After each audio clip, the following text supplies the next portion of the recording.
Bismillahirrahmanirrahim. A'udzubillahi minasyaitonirrajim. Bismillahirrahmanirrahim. Innallaha wa malaikatahu yusholluna 'alan nabi ya ayyuhalladzina amanu shollu 'alaihi wa sallimu taslima. Wan nabiyyu wa in jala qadrun muhtajun rahmatan lillahi ta'ala. Laulam ukhluk jannatan wala naron alam akun ahlan an uta'a. Sadaqallahul adzim. Jamaah majelis salat subuh yang dimuliakan oleh Allah Subhanahu wa taala. Alhamdulillahirabbil alamin.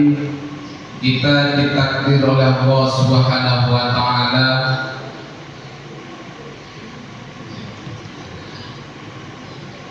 dengan nikmat yang begitu agung, nikmat yang begitu besar, yaitu salah satunya kita ditakdir oleh Allah Subhanahu wa taala dipertemukan dengan bulan puasa, bulan Ramadan, bulan yang penuh berkah. Mungkin banyak sekali saudara kita, orang-orang yang menginginkan, mewanti-wanti dipertemukan oleh Allah Subhanahu wa taala di dalam bulan suci Ramadan. Tetapi Allah mengambilnya. Allah tidak mempertemukannya di bulan ini. Sehingga kita yang dipertemukan oleh Allah Subhanahu wa taala, artinya itu merupakan amanah bagi kita semua. Kita gunakan kesempatan ini dengan sebaik-baiknya, dengan tujuan la'allakum tattaqun. Jamaah majelis salat subuh, Bapak Ibu yang dimuliakan oleh Allah Subhanahu wa taala, kata Bapak pengurus tadi 7 menit ada. Nambah 15 menit.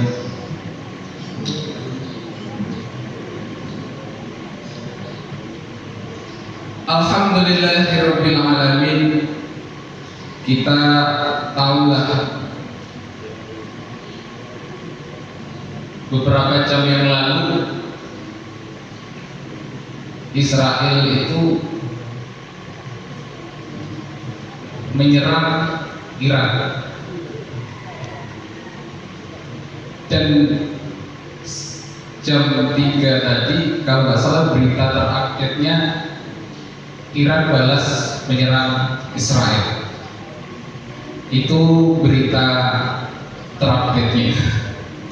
Tetapi nggak berbicara tentang itu. Dan mohon maaf kepada Tuan Guru semuanya, Bapak Ibu yang dimuliakan oleh Allah Subhanahu wa taala. Mungkin nggak berbicara tentang bulan suci Ramadan dan ilmunya, saya yakin sudah dibahas semua oleh guru-guru kita. Saya sedikit akan berbicara tentang Nabi besar Muhammad Sallallahu Alaihi Wasallam. Tapi sebelumnya ini ada dalil, ada hadis yang insya Allah mungkin beberapa menit ini akan menghantarkan kita semua masuk ke dalam surganya Allah Subhanahu wa taala. Amin ya rabbal alamin. Ada hadis itu, man qala la ilaha illallah dakhala jannah. Pendek saja. Pokoknya yang mengucapkan la ilaha illallah dakhala jannah, kata pasti masuk surga. Maksud saya jangan ditambah-tambahin. Karena kadang ada torikat-torikat tertentu yang nambahin kalau baca 10.000 la ilaha illallah maka masuk surga. Kalau membaca la ilaha illallah 10.000 masuk surga, 70.000 masuk surga, atau 100 kali masuk surga setiap habis sholat. Itu enggak. Andaikan hadis itu, tafsir Quran itu dan dijelaskan dalam Al-Quran itu diberi patokan demikian, maka orang-orang yang baru taubat, orang-orang mu'alaf yang baru masuk muslim itu Gimana? Apakah dia tidak masuk surga ketika sudah mengucapkan la ilaha illallah?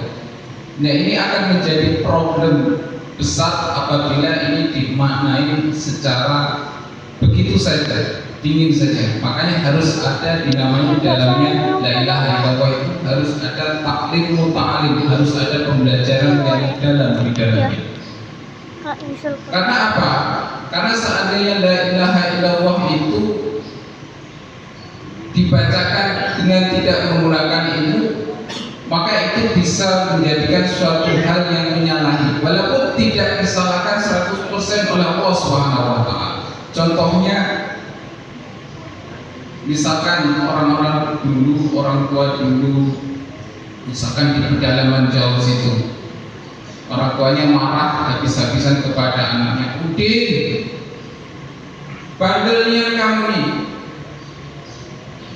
la ilaha illallah, Udin, kurang ajar kamu nih, binatang kamu." Mohon maaf ngomongnya seperti itu. Maka la ilaha illallah di situ tidak berdasarkan taklim ta'alim, tidak berdasarkan ilmu. Makanya la ilaha illallah harus berdasarkan ilmu, dan kata Rasulullah SAW mengucapkan la ilaha illallah itu sebagai muslim itu bina dhahiri sokeh, harus berpikir yang benar, cara berpikir yang benar untuk mensifati la ilaha illallah.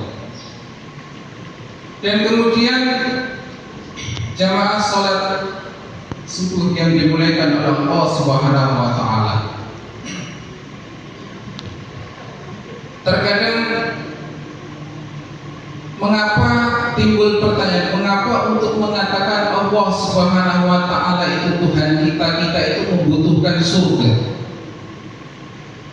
Emangnya kalau Allah itu tidak menciptakan surga, Allah itu tidak Tuhan, Allah itu tidak harus kita sembah? Itu pertanyaan besar bagi kita semua. Untuk kebenaran absolut, kebenaran yang memang hak berdiri, kebenaran yang hak itu pasti dimanapun pasti akan mendapatkan kemenangannya, akan mendapatkan kemenangannya.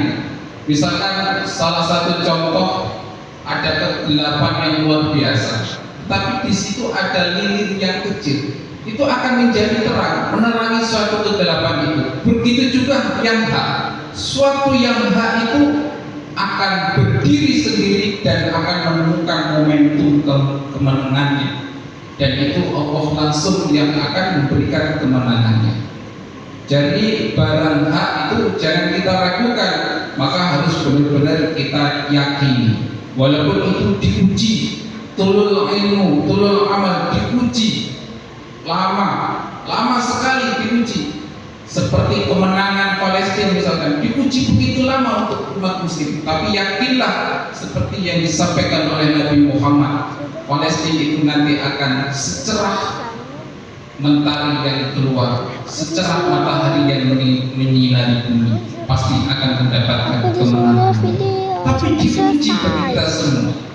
Dan sekarang itu menjadi suatu pertanyaan kepada kita semua, Bapak Ibu sekalian. Apa pertanyaannya? Kenapa kok muslim itu tidak, upayanya itu tidak besar dalam membela Palestina? Termasuk negara-negara muslim. Israel itu kecil sekali, Pak. Penduduknya hanya sekitar 6 juta sekian menurut datanya. Dan dikelilingi oleh negara-negara Arab, negara-negara yang dibilang memiliki kekayaan dan punya power. Tapi kenapa kok mereka itu sepertinya tunduk kepada Israel? Nah, ada apa di sini?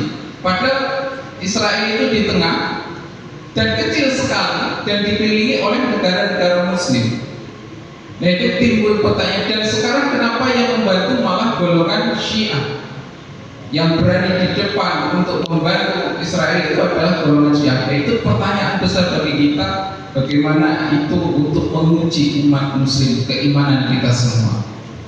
Jamaah yang dimuliakan oleh Allah Subhanahu wa taala, di dalam la ilaha illallah itu suatu hak yang memang benar-benar harus kita catat, harus kita simpan rapat-rapat di dalam hati kita sehingga menjadikan wahana wa ta'ala.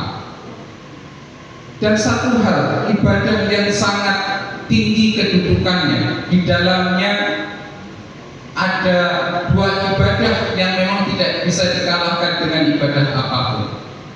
Di dalamnya ada sholawat, di dalamnya ada Allah Subhanahu wa Ta'ala yang disebut sholat. Sholat itu kalau kita simpulkan menurut Imam Zabidi dan Imam Wahidi itu adalah seorang mufasir. Mohon maaf saya jelaskan dulu mufasir itu apa. Mufasir itu adalah orang yang paham Quran, ahli tafsir, tadabburnya setiap hari itu kembali kepada Al-Quran, ahli hadis, tafsir hadis, dan ahli fikih, dan tasawuf, dan sufi, itu munfasir. Jadi kita perlu ketahui bahwasanya sholat itu adalah thariqah, perjalanan menuju Allah Subhanahu wa Ta'ala. Ilmu di dalam sholat itu disebut syariat. Di tengah nama sholat kita dituntut, ini garis besarnya saja Bapak Ibu sekalian, agar kita menjadi referensi dan menjadi obrolan kita, mungkin bisa kita sampaikan kepada anak-anak kita atau saudara-saudara kita. Di tengah nama sholat kita dituntut rohaninya untuk bertemu dengan Allah Subhanahu wa Ta'ala. Nah, untuk bertemu dengan Allah Subhanahu wa Ta'ala kita harus masuk, dan masuk surga itu kita harus melewati yang namanya Shiratal Mustaqim. Harus melewati Shiratal Mustaqim. Lalu di dunia ini Shiratal Mustaqimnya itu mana? Ini menjadi pertanyaan besar bagi kita semua sebagai umat muslim. Jadi dapat kita berikan contoh. Thariqah itu jalan menuju Allah. Jalan menuju Allah. Jalan satu paket dinamakan syirat. Sirat itu bisa dikatakan jembatan, bisa dikatakan jalan untuk menuju Allah. Nah, kapan sampainya kita kepada Allah Subhanahu wa Ta'ala? Ketika kita sholat. Tetapi di dalam sholatnya kita ada sholat itu dibagi dua, sholat secara syariat dan sholat itu secara hakikat. Sholat secara syariat yaitu tadi rukun sholat seperti apa kita laksanakan begitu saja bersama rukuk, sujud, Fatihah dan lain sebagainya, itu sudah sah. Tetapi secara hakikat beda. Di situ muncul kalimat hafidu ala sholawat sholawatul wusta wa qumu lillahi qanitin ayya khosiin. Jadi di dalam ilmu hakikat sholat itu dituntut khusyuk. Rohaninya kita itu harus bertemu dengan Allah. Makanya di dalam sholat itu ada inni wajhiya lilladzi fataras sama. Jadi benar-benar sholat itu bertemu dengan Allah. Wajah kita itu seakan-akan menghadap Allah Subhanahu wa Ta'ala. Kita benar-benar yakin di dalam hati kita, memang yakin sekali kita itu disaksikan oleh Allah Subhanahu wa Ta'ala. Jamaah salat subuh yang dibolehkan oleh Allah Subhanahu wa Ta'ala, waktunya tinggal 3 menit.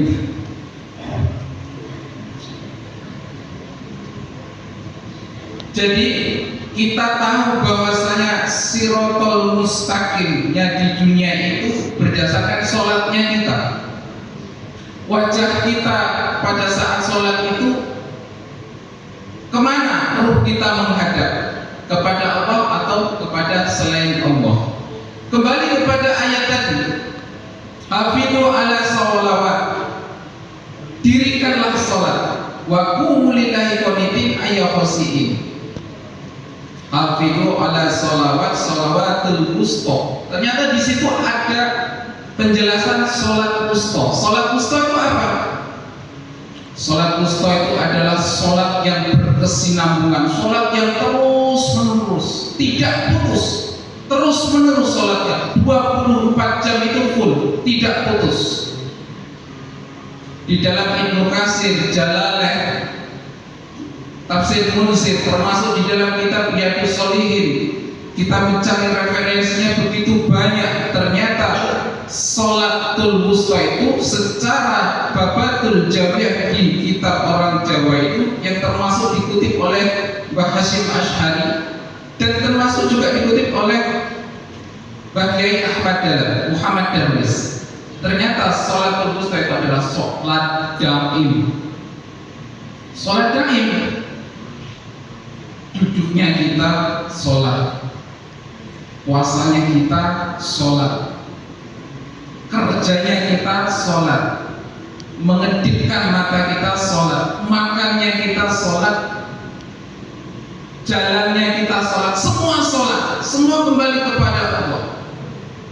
Ada ketergantungan badan ini, ruh ini dengan Allah Subhanahu wa Ta'ala. Tetapi kalau dibahas secara mendalam untuk orang-orang thariqah, kalau orang-orang thariqah itu beda. Kalau secara syariat la ilaha illallah dakhalal jannah, sudah masuk surga. Orang thariqat nambah lagi. Dia itu zikirnya banyak, di situ ada sirul asrar banyak sekali di situ. Sampai akhirnya sampai ke tahapan maqam abdinya Allah Subhanahu wa Ta'ala. Sampai kalau memang dia itu maqamnya levelnya naik di hadapan Allah Subhanahu wa Ta'ala, sampai mendapatkan gelar wali-walinya Allah, orang-orang yang dicintai oleh Allah Subhanahu wa Ta'ala. Dia melihat daun, sampai daun itu mengatakan aku Allah. Dia melihat air, sampai air itu mengatakan, seakan-akan air itu mengatakan aku Allah. Dan itu terdengar, sampai seperti terdengar di dalam hati kita, sampai setahapan demikian. Kalau kita untuk mendapatkan demikian, tidak usah Pak, kita di syariat saja. Itu amalannya imam-imam besar, orang-orang wali-walinya Allah Subhanahu wa Ta'ala, memang orang-orang yang selesai dengan dunia, orang yang memang selesai dengan sendirinya. Mungkin kalau kita disakiti orang, kalau kita di tahapan syariat, kita disakiti orang, membalas itu boleh. Kita dihina orang, kalau Imam Syafi'i itu beda. Kalau Imam Syafi'i itu begini, ya Syekh, ya Imam, kau tadi dibicarakan orang itu dengan keburukanmu yang ini. Padahal Imam Syafi'i tidak demikian. Ya bagus, begitu aja. Kalau orang hakikat bagus, berarti saya berwibawa. Di depan saya dia tidak berani, lalu dia mengatakan di belakang saya. Ya Syafi'i, mereka itu golongan itu menjelek-jelekkan, nggak suka kepadamu. Ya kalau nggak suka kepadaku, baguslah. Berarti aku tidak harus senyum dengan mereka, tidak harus baik, nggak harus datang kalau diundang, nggak harus. Itu dibalas dengan kata-kata yang simpel saja. Artinya apa? Dia sudah selesai dengan sendirinya, tidak ingin mendapatkan anggapan apapun dari namanya manusia. Kalau orang itu baik dengan kita, kata Imam Syafi'i itu merepotkan. Kita harus baik sama dia. Kalau dia minjam uang sama kita harus ngasih. Kalau dia punya acara kita undang, harus datang, kita harus membantu. Tapi kalau dia nggak baik dengan kita, artinya orang yang nggak baik dengan kita, kata Imam Syafi'i itu, ya merdekakan kita. Kita nggak punya kewajiban untuk baik kepadanya, walaupun baik itu bagus. Enteng saja Imam Syafi'i menjelaskan itu. Jadi tidak dijadikan problem ketika kita itu dihina orang, disakitin orang, tetapi langsung kita kembalikan kepada Allah Subhanahu wa Ta'ala. Jamaah yang dimuliakan oleh Allah Subhanahu wa Ta'ala, terakhir tentang, saya punya cerita sedikit.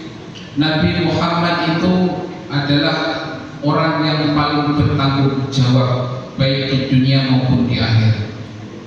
orang yang paling berjasa di dunia dan di akhirat. Kenapa ya? Nabi Muhammad itu melihat nanti orang-orang yang seharusnya masuk ke dalam nerakanya Allah Subhanahu wa Ta'ala dengan banyaknya gelimangan dosa yang ia lakukan dengan orang-orang itu.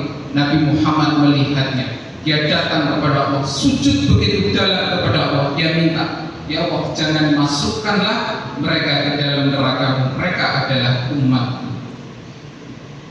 Sampai sebegitunya Nabi Muhammad, akhirnya keluarlah Rasulullah menyampaikan hadis syafaati min ahlil kabair lil ummati. Sampai begitu, saya rasa tidak akan pernah ada Nabi itu sebaik Nabi Muhammad Rasulullah Shallallahu Alaihi Wasallam. Nabi yang begitu baik sekali dengan umatnya yang bertanggung jawab sampai di dunia dan di akhirat. Jangankan hal antara dunia dan neraka ya Pak ya. Seandainya pada saat di dunia kita punya murid, kita mungkin seorang dosen, mungkin seorang guru, seorang ustaz, murid kita itu melakukan kesalahan misalnya, kesalahan yang besar, mabuk atau narkoba sehingga membunuh orang. Kemudian gurunya itu mengatakan, mungkin ustaznya mengatakan, ya sudah, aku saja yang masuk penjara, biar kamu tuh bebas melakukan aktivitas selanjutnya. Nah kira-kira seperti itu gambarannya. Itu kalau nggak Nabi Muhammad tidak bisa seperti itu. Cintanya, dalamnya cintanya kepada kita. Kemudian muncullah satu kalimat, laulam ukhluq jannatan wala naron, alam akun ahlan an uto'a. Untuk kebenaran absolut, berdirinya hak yang dibawa Nabi Muhammad Rasulullah SAW dengan mengemban la ilaha illallah Muhammad Rasulullah, itu luar biasa. Kalau satu ditambah satu untuk kebenaran absolut, itu pasti secara umum jawabannya itu dua. Pak Profesor kalau ditanya satu tambah satu, jawabannya dua. Mohon maaf, maling misalnya, orang yang kufur misalnya, orang non muslim, kalau satu tambah satu jawabannya yang dua. Mungkin kalau ada preman ditanya satu tambah satu, jawabannya itu dua. Umumnya begitu memang. Tapi di sini timbul pertanyaan tentang tauhid di dalam diri kita. Kenapa pada saat kita ditanya satu tambah satu itu dua, kita itu menjawab dengan ikhlasnya, tidak berharap apapun dengan jawaban itu. Dan kembali kepada ayat tadi, kenapa ketika kita untuk beribadah kepada Allah ditanya Tuhan kita Allah, kepada Allah itu kita mengharapkan surga. Lalu kalau Allah nggak menciptakan surga, Allah itu nggak Tuhan. Berarti begitu secara fikihnya. Jadi itu membuat suatu hal yang benar-benar perjalanan tauhid di dalam diri kita. Satu hal yang ingin saya sampaikan kepada Bapak Ibu sekalian dan khususnya kepada dalam diri saya, kita beribadah tujuannya bukan surga. Mohon maaf, bukan kita tidak butuh surga, kita sangat membutuhkan itu. Surga itu hadiah dari Allah Subhanahu wa Ta'ala. Kita mengimani surga. Tetapi andaikan kita itu ibadah tujuannya surga, lalu Allahnya kita letakkan di mana? Jadi kita beribadah tujuannya seperti yang kita ucapkan, lillahi ta'ala. Seperti di dalam salat, lillahi ta'ala. Lillahi ta'ala, bukan karena surga, tetapi karena Allah Subhanahu wa Ta'ala. Barangkali itu saja yang dapat saya sampaikan. Ini adalah bulan puasa, bulan Ramadan 10 malam pertama, yaitu malam yang penuh dengan rahmat Allah Subhanahu wa Ta'ala.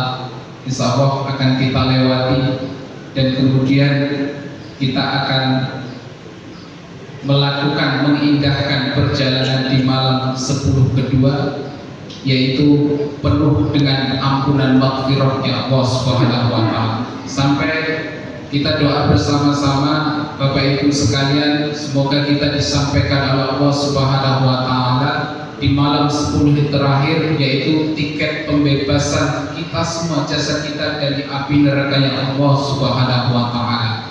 Berpuasa tujuannya bukan untuk mendapatkan surga, tetapi berpuasa ini adalah hakikatnya perjalanan thariqah kita, termasuk perjalanan thariqah kita menuju Allah Subhanahu wa taala.